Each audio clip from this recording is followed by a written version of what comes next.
The following program may contain strong language and mature content. Viewer discretion is advised.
What's going on, y'all? We are, what's our first episode of the Unusual Mavericks. Yes. Right. Welcome, you guys. My name is Kwame. I am the executive producer of Pyro Media Network, and we have Just Dominic. That's yes, right. Just Dominic. Yeah, we're really excited. This is our opportunity. I know some of you guys may have seen me on some of the other shows like Power Hour, and you may have seen Dominic because he is the producer and founder of Bullet and Flight Radio. So you may have seen us around, but right. This is our opportunity to kind of have our inner nerd kind of shine through, if you will. That's right. We're going to have a lot of fun. Yeah. We're going to discuss some very fun topics, some hot topics, and we'll get into that soon. But yes, we're going to have a blast today. All right. Well, let's get into Maverick Alerts.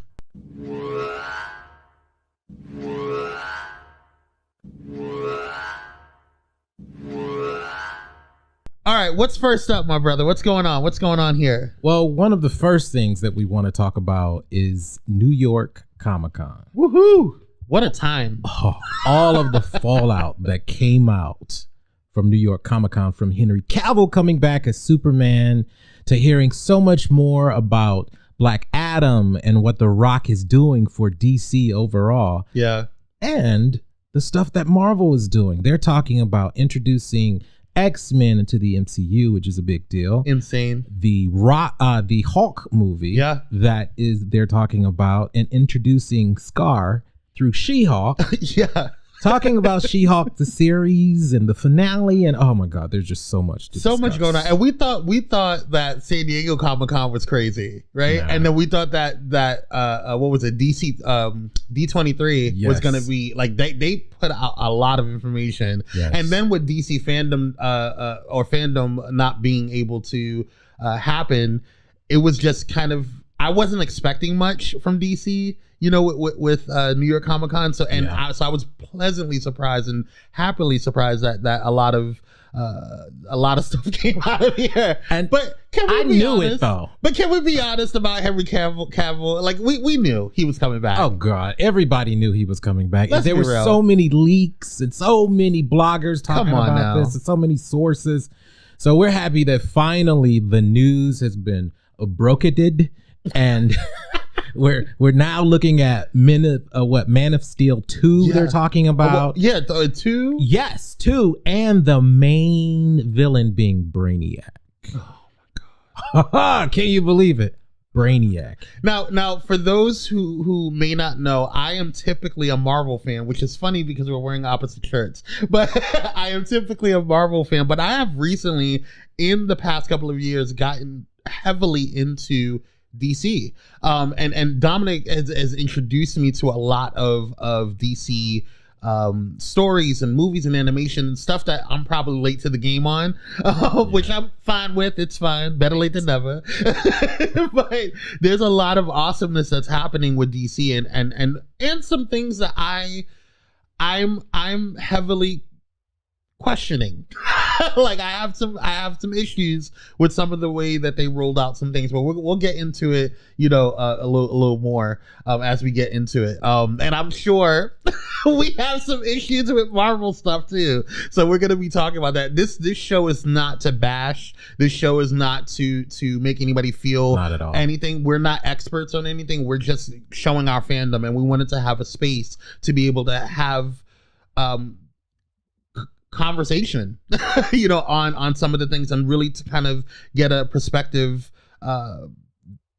with people that look like us, regarding DC and Marvel, because oftentimes those voices get diminished, in the fandom, and there's a lot of issues that are happening within the fandom itself, because oftentimes we look at the cast, and we look at Marvel and DC, and we say, oh, we're angry at them, but it's really the fandom that's going on. It's kind of like with Beyonce and the Beehive. It's like people get mad at Beyonce. Boy. Why are you so mad? Why are you letting these people? Beyonce can't control her fans. You know what I'm saying? It's the fans that's the issue. But yes, and DC has some fans that are fanatic, but so does Marvel and every franchise. That's correct. Any successful franchise is gonna have extremists. Yeah. So yes, we're not talking about that so much, but we want to talk about our folks, African Americans, and the indigenous people that are now being represented through both franchises. And, giving a shout out to those individuals and the writers and creators behind the scenes as well. For sure. We're excited about it. So let's get into some of the stuff. What's on the list that we got for the Maverick Alert? Ooh, on the list for the Maverick Alert, we're talking about The Flash. The Flash. Final season of The Flash. Stargirl, who is kind of just in the middle of her season right now, and it has been fantastic. Yeah. We're going to again talk about She-Hulk. She wrapped new season, her last season, and a new season coming up. Loki as well is about to come out as well. So we want to talk about some very exciting things for both Marvel and DC. Yes. And let's also talk about, the upcoming movies that are coming out. We're actually going to see Black Adam this week, which I'm so super excited about. Because I've waited. There's a couple of movies that I've waited for. Black Adam, Black Panther that's coming out next month. Just a lot. I'm actually a little disappointed that Aquaman was pushed back, but I understand why. We'll talk about that later. So we'll all get good into things. That. All good things. All good things. But yeah, I think that's pretty much gonna wrap up the Maverick Alert. Anything else we got? You wanna throw in there? No, I think that's just about it. All right, we'll take a commercial break and we'll be right back. Hey there, Unusual Mavericks. Got a quick question for you. Which late African-American comic book and animation writer is best known as one of the founders of Milestone Media and co-creator of Static Shock, and also a principal contributor to Justice League and Justice League Unlimited animated series?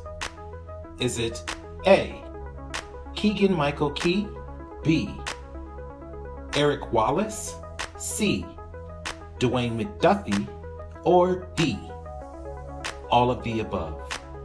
The answer right after this quick break.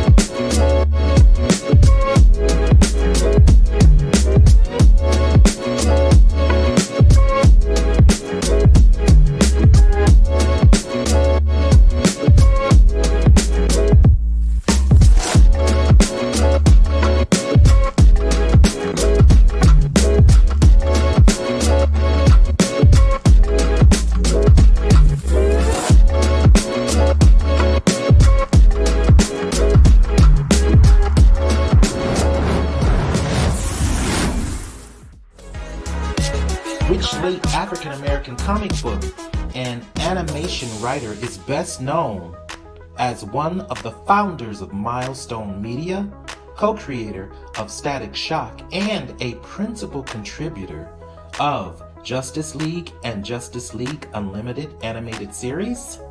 The answer is Dwayne Mcduffie. Dwayne Mcduffie was an African-American comic book writer who worked for both Marvel and DC. He is noted for creating Static Shock, working on the animated series Damage Control, and being a principal consultant and writer for Ben 10, the animated series that premiered on the Cartoon Network until his death in 2011. And we're back. Thanks you guys so much for sticking with us. We're getting ready to go into our main topic, which is Black Adam. Yes, I am super excited to watch this movie tomorrow, actually, because I think when this is coming out, it'll be Thursday. So I'm super excited to watch this movie tomorrow. It is good. What are your thoughts on it? Like, let's get into it. Number one, we finally have the character Black Adam. Yes, the character himself is from Africa. So in a way, you know, over the next 60 days, we get Black representation in two different forms. Yes. From of the largest comic book franchises in the world. Yeah. That is so huge. It's huge. Absolutely huge. Absolutely huge. And the character is almost as powerful as Superman. Yeah. Yeah. Almost. So we got our Black Superman. Yeah, guys. pretty much.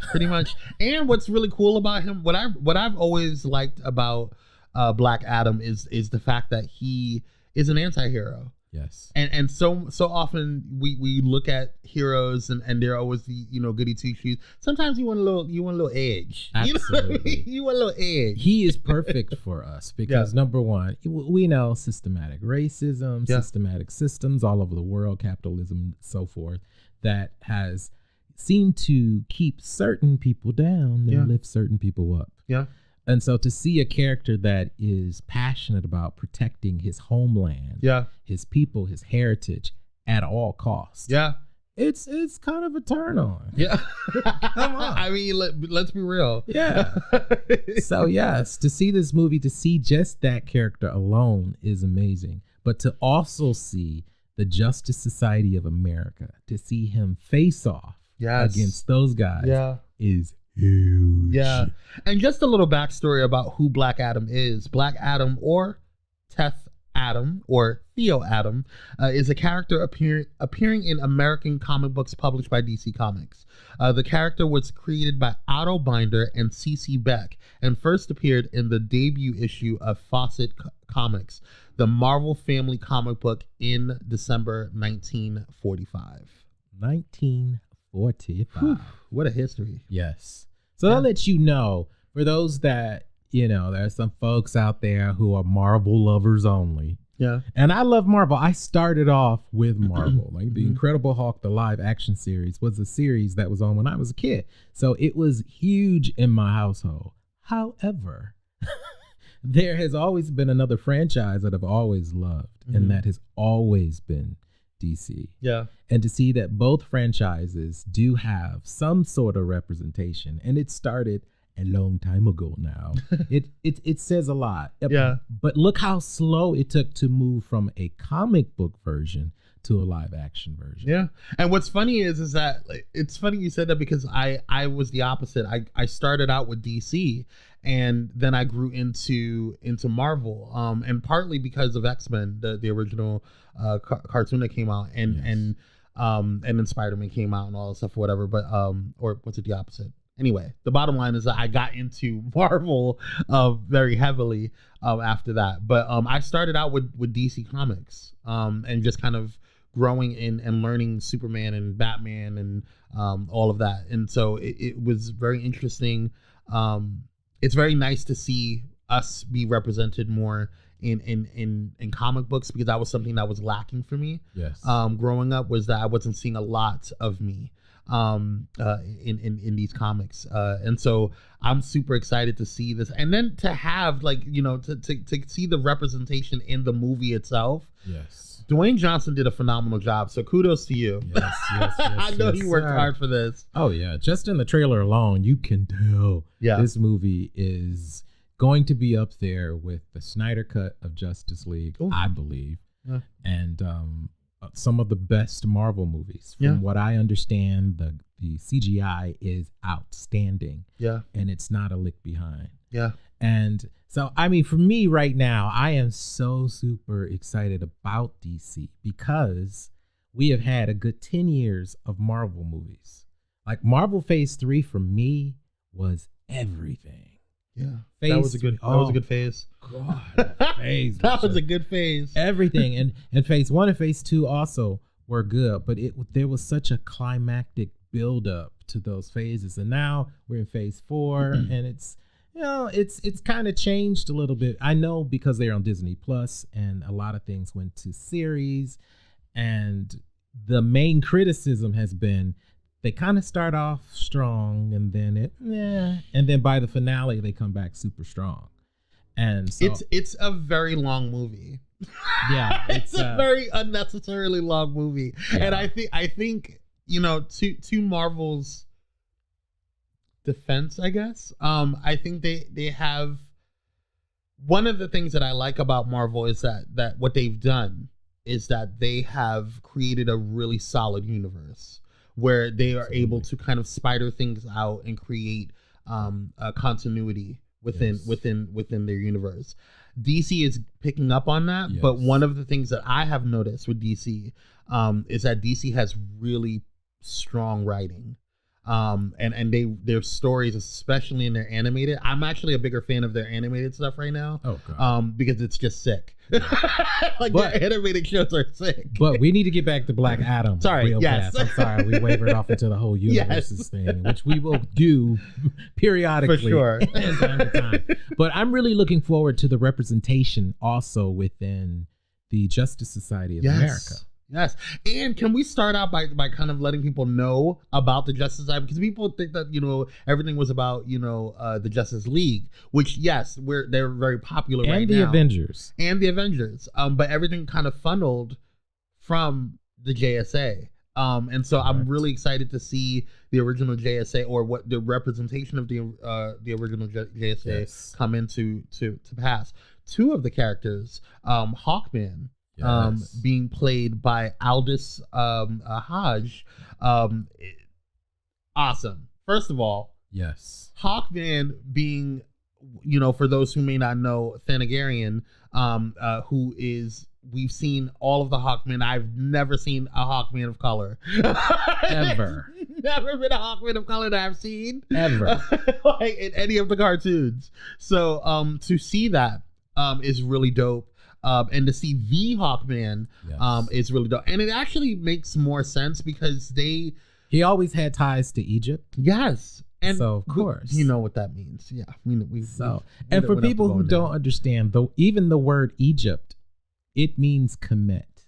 And Kemet means land of the black people. So Egypt means land of the black people. Yeah, so that's a whole other conversation. Well, we're not ready for that. But at the same time, it is super exciting that even in the 40s, there was a character who was from Cairo, or from Egypt, Black Adam, who took on the entire Justice Society of America. Dr. Fate. We have Cyclone in this movie, which is kind of a new character for a lot of us. Yes. And I tell you, they are just... I'm really excited to see what is going to happen on screen. So Cyclone is actually being played by Quintessa Swindell. Yes, or Swindle, if that's, forgive me if I'm mispronouncing it. And one of the things that I like about them is that they're non-binary, which is, first of all, can we just kind of talk about full spectrum representation? Yes. And glass ceiling breaker. Okay. And so I'm actually looking up Cyclone, the character. And so Cyclone is a superheroine appearing in American comic books published by DC Comics. She is the granddaughter of the original Red Tornado, and a member of the JSA. The character will make its live action debut in the DC Extended Universe film Black Adam, played by Quintessa Swindell. Yes. And so her powers are an ability. She is able to mentally summon cyclones and whirlwinds, project powerful bursts of air, and fly through the air by riding wind currents. So just like Red Tornado. Pretty much, yeah. So that's just awesome to see this character, because they could have easily went with Red Tornado. Yeah. Yeah. So to go with her is something that kudos to The Rock and his production company and his management, also who is responsible for bringing back Superman. Yes. Can we talk about that? We'll talk about that after the break, but we do got to take a quick break, and so we'll definitely talk about that right after this quick break, about Henry Cavill coming back and the whole situation that's going on with DC, DC and Warner Brothers. So we'll be right back after the break. Yes.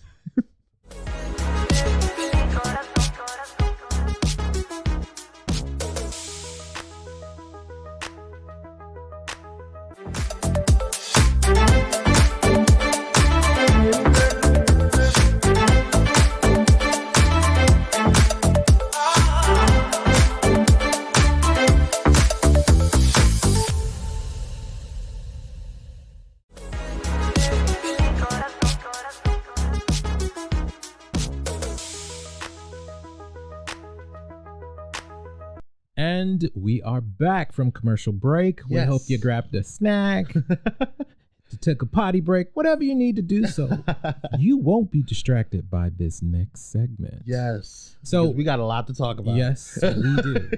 We want to talk about TV now and what's going on in the fall season right now. I have always been, since this particular show has started on the CW, I have been a huge fan of The Flash. Huge fan. Not so much. Well, I know the CW gets a bad rap, but it has been a $1 billion business. Yeah. And I have found The Flash very entertaining, mainly because this wasn't just an ordinary show. Mm-hmm. I saw The Flash in the 90s, and I was a fan of that series as well.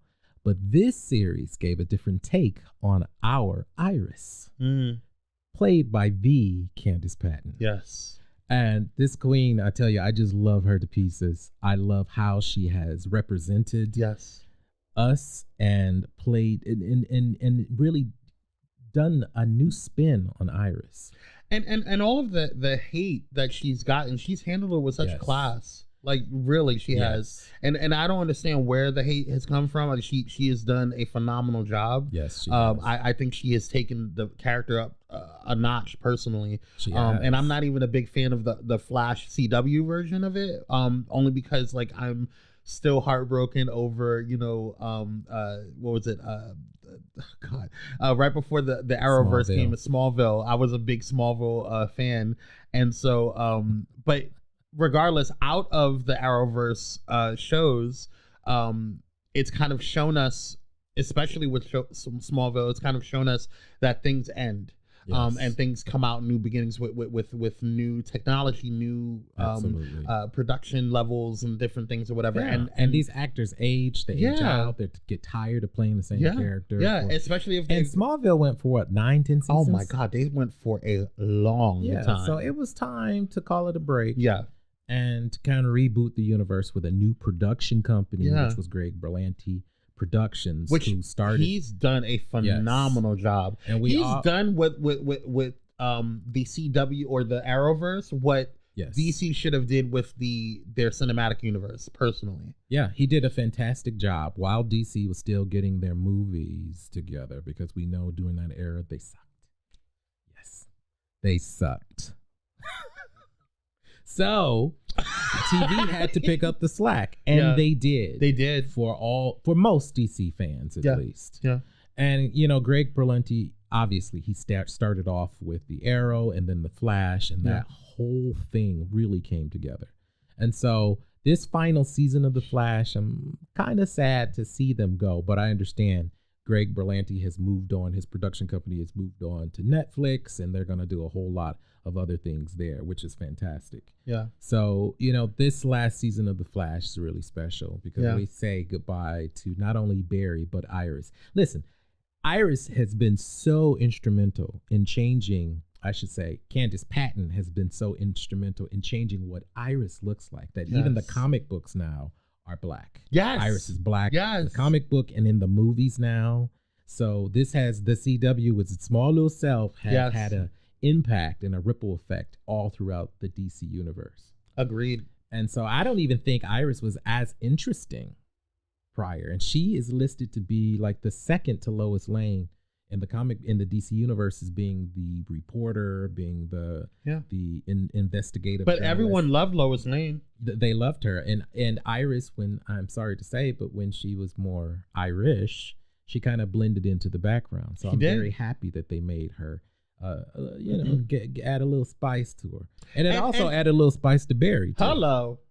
Hello. Let's be real about that. You know what I'm saying? Now, what I will say that I really enjoy about Iris is that Candice Patton's Iris, is that she really uses her detective skills and investigative skills, because that's something that the comic book Iris did and was supposed to be known for, and that's what Lois Lane was known for as well. Absolutely. And so for her to kind of embody that and do it to a level where it was like she could have did a standalone episode on her own, honestly. And I believe has on certain seasons, and so it was just really dope to see that, and to see a black woman being able to take on this character that has been known for so long, and has been kind of placed in this box for so long that she kind of broke the glass ceiling on that as well. She did. Yeah, she really did. And I have enjoyed just not the show, but as I said, her and all the folks that have come into the show, from Cisco. Mm-hmm. He has been a Detroit-based character. He was a minor character in the DC universe. He was one of the only Hispanic characters in the DC universe, and his power is actually, even in the comic books and the rebirths, is a force to be reckoned with. Mm-hmm. So I was happy to see both black and brown being truly represented in this series. Yeah, and over the course of 9 years, and the show was the ` show out of, I think, 7 out of the 9 seasons. Yeah, it's been on. The Flash has been a force to be reckoned with as far as the ratings are concerned, until Superman and Lois came out. Until that came out, but we ain't gonna talk about that just yet. So I don't know. I mean, being that you're not a big Flash fan overall, is there anybody that you would like to see in this season that would get you to watch? Definitely Vibe. Definitely Cisco. He needs to be. He's actually probably my favorite character on there, and not just because of his powers, just because he gets people out of trouble. Like he's that dude. And I would like to see Killer Frost as well.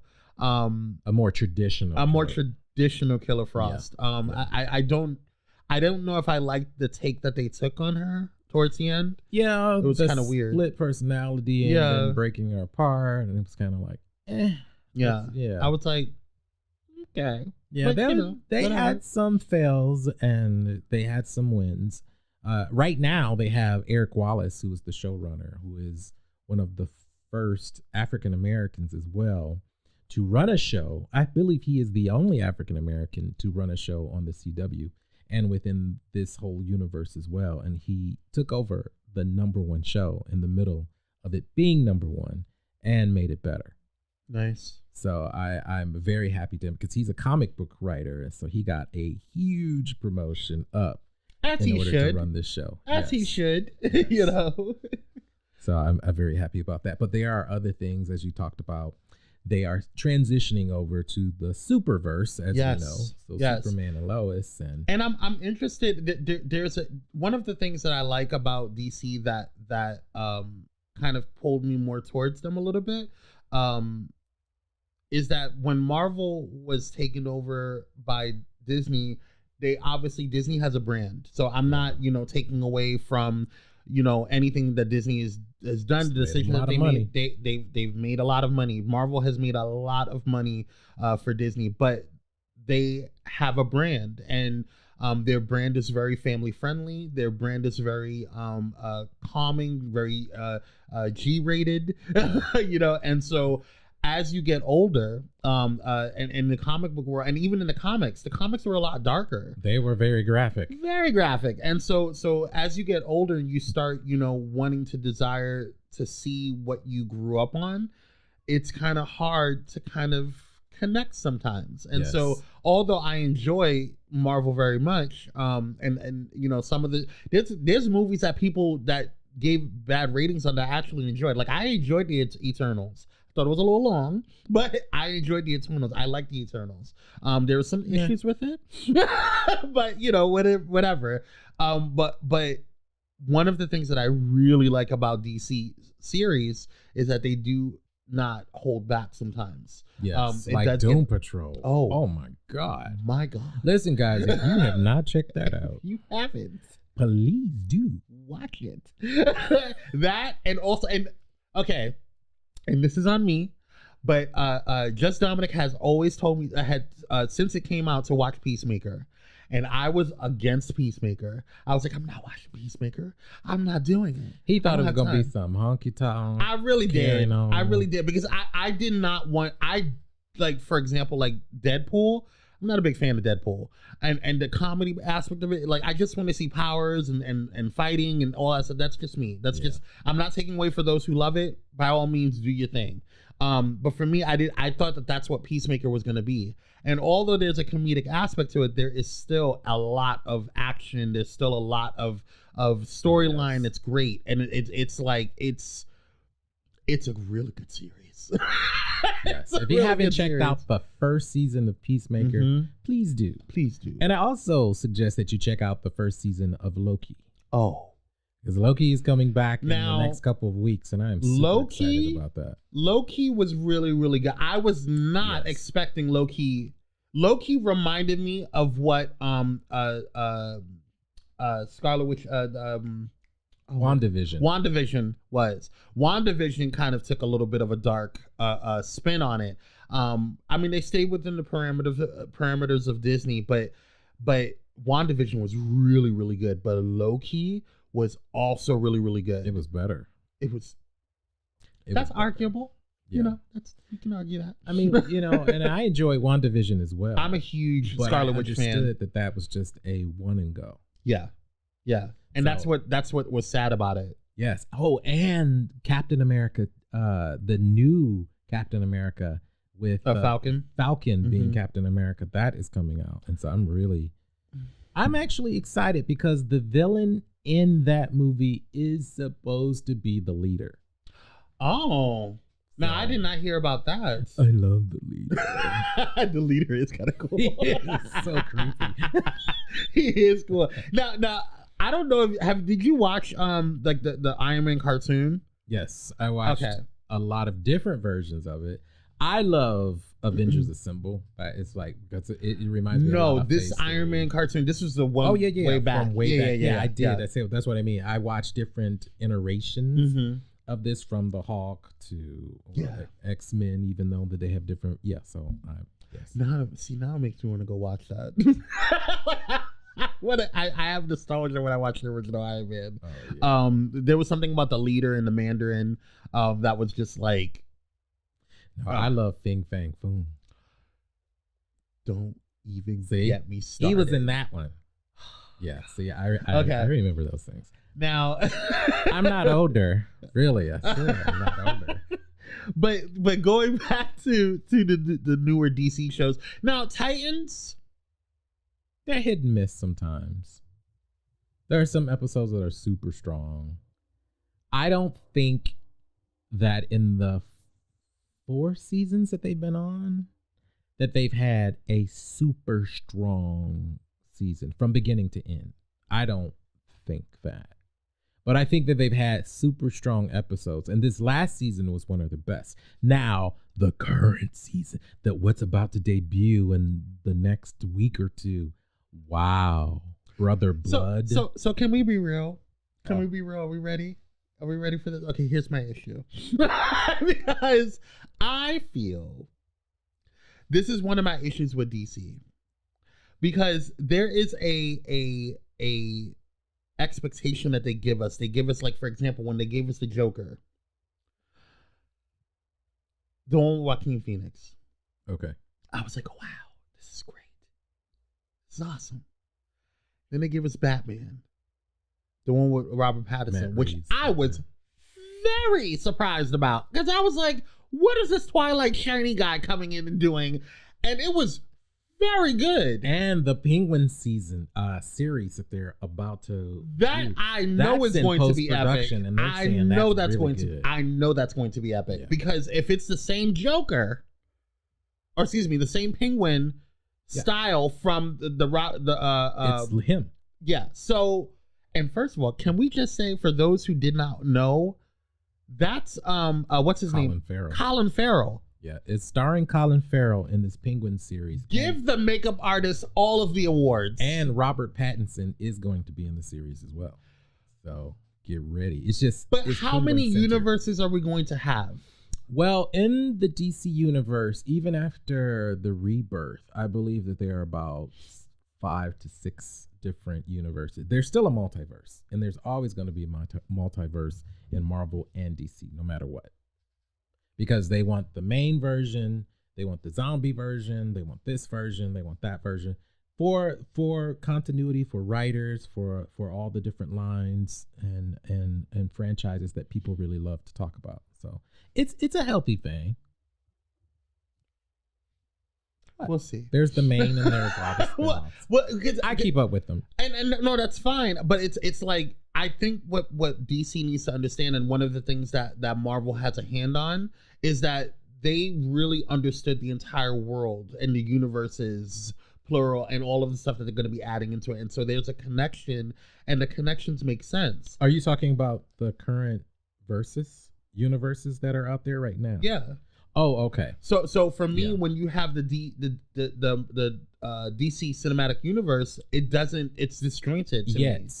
Now the Flashpoint movie is coming out very shortly, and allegedly the writing in this movie, I'm not talking about the actor or the lead, I'm talking about the movie overall, is going to connect the multiverse. So it is going to answer those questions. You asked for the answer. You asked the question, and I gave you the answer. Flashpoint, the movie, is going to fix a lot of things. And I know that Ezra Miller, that they've ironed stuff out. I don't know if they are going to be in the movie still. I don't know what deal they worked out. If they're going to keep them. They are in this Flashpoint movie. They would have to reshoot the entire film to take them out. However, Flash movies going forward, that is to be determined. So we don't know who the main Flash is going to be after this. And I like it that way because I want Grant Gustin to be the main. I want Grant Gustin. Yeah, because I'm really kind of over Ezra Miller. And it may happen. And they're very smart to do it this way. I see what DC is doing. They're like, yeah, we got the movie. The movie is gold. It has received like 4.5 stars. They said no other movie in the DC franchise has tested so high since the Batman, Superman. No, the Christian Bale movies. When they were in test screenings, they tested super high, and they made a fortune for DC. You mean The Dark Knight? Yes. Series? Oh, okay. Yeah, the Christian Bale when he played Batman, when those testing screenings. Well, the Dark Knight series was very correct, good. And they're saying it was very good. Everyone who knows everything about any controversy, any are saying that this Flashpoint movie is dope. Yeah. So I'm giving it a chance. All right. Well, we'll give it a chance. Let's give it a chance. I'm just excited about Black Adam. We'll give it a chance. Oh yeah, Black Adam is where it is. All right, y'all, we're running out of time, unfortunately. We could go on and on and on about this. I'm so excited to even just have this show and to have Just Dominic be on with us, because he is a bevy of information. And I mean, I thought I knew a lot about Marvel and DC, but I don't know nothing compared to him. So I am really excited to have these conversations where we're going to have so many more different types of things coming up. So I'm really, really, really excited about this show. And really just kind of stay engaged in your inner geekdom. You know, this is what what it's for, and there's nothing weird about, you know, because I think back in the day, like there was this kind of this misconception that like geeks were never going to attain anything, and they were just the weird guys on the side. And then people don't realize that those who were super popular had inner geeks in them. That's right. Everybody has an inner geek in them, and so definitely embrace that. And stay unusual. Stay unusual. Right? Hashtag stay unusual. Stay unusual. All right, guys. It's been so much fun. We have to wrap up, unfortunately. We have so much to talk about. But we want to thank you guys so much for tuning in. Definitely go ahead and like, share, and subscribe. Subscribe to Pyro Media Network. Like our video, and don't forget to hit that notification bell so that way you can hear and check out all of the other shows that are coming on Pyro Media Network, as well as get notifications on this show too. So we love you guys, we appreciate you guys, and don't forget to stay unusual. Hashtag stay unusual. Bye guys. Bye.